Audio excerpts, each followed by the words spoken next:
Hi friends, welcome to நீயே ஒலி. நம்ம இன்னைக்கு ரீசெண்ட் டேஸாக ட்ரெண்ட் ஆகிட்டு இருக்க புத்தா புக் ரிவ்யூ பார்க்கலாம். இதில் இம்பார்ட்டன்ட் டாபிக்ஸ் இப்போ இருக்க நியூ சிலபஸ் வைஸ் இருக்க எல்லா டாபிக்ஸையும் செப்பரேட்டாக கொடுத்துருக்காங்க. எல்லா ஸ்கூல் புக்கில் என்னென்ன கவராக இருக்கோ அது எல்லாமே கொடுத்துருக்காங்க. இப்போ நியூ சிலபஸில் இருக்க 20 அதிகாரம் திருக்குறள் எல்லாத்தையுமே கொடுத்துருக்காங்க, அதோட பொருளோட கொடுத்துருக்காங்க. அதே மாதிரி ப்ரீவியஸ் இயரில் திருக்குறள் வைஸாக என்னென்ன கொஸ்டின் கேட்டிருக்காங்களோ அதையும் கொடுத்துருக்காங்க. எல்லா டாபிக்ஸ்லையும் டிஎன்பிஎஸ்சி ப்ரீவியஸ் இயர் கொஸ்டினில் கேட்ட கொஸ்டின்ஸையும் ஆட் பண்ணியிருக்காங்க. தனியாக போய் ப்ரீவியஸ் இயர் கொஸ்டின் படிக்கணும் அப்படிங்கிறத தாண்டி இதோட டாபிக் படிக்கிறப்பயே அது கூடயே ஜாயின் பண்ணியிருக்காங்க. நம்ம அப்படியே பார்த்துக்கலாம். ரீசெண்ட் டேஸாக குரூப் 4ல் கூட அட்வான்ஸ்டு 12th 11th புக்லேருந்து கொஸ்டின்ஸ் நிறைய கேட்குறாங்க. அந்த மாதிரி கொஸ்டின்ஸ்லாம் வந்துட்டு இதில் கவர் பண்ணியிருக்காங்க. கலைச்சொல் எல்லாமே கவர் பண்ணியிருக்காங்க. Old book, new book, advanced Tamil எல்லாமே கவர் ஆகிற டாபிக்ஸ் எல்லாமே இதில் கொடுத்துருக்காங்க.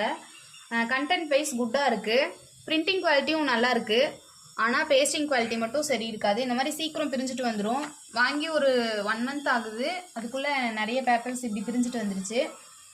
இப்போ ஃப்ரெஷராக இருந்து இதை வாங்கணும் அப்படின்னு நினைக்கிறீங்கன்னா அவங்களுக்கு அது ரெக்கமெண்டட். பிகாஸ் இந்த 2 monthsல எல்லா புக்கையும் கலெக்ட் பண்ணி அதையெல்லாம் தேடி தேடி படித்து டைம் வேஸ்ட் ஆகும் அப்படின்னு நினைக்கிறவங்க இந்த ஒரு புக்கில் தமிழை கவர் பண்ணிடலாம். எல்லாமே கவர் பண்ணியிருக்காங்க. இந்த புக்கை ஆர்டர் பண்ணணும் அப்படின்னு நினைக்கிறவங்க புத்தா வெப்சைட்டில் ஆர்டர் பண்ணிக்கோங்க. இதோட காஸ்ட் வந்து 600 வந்துச்சு.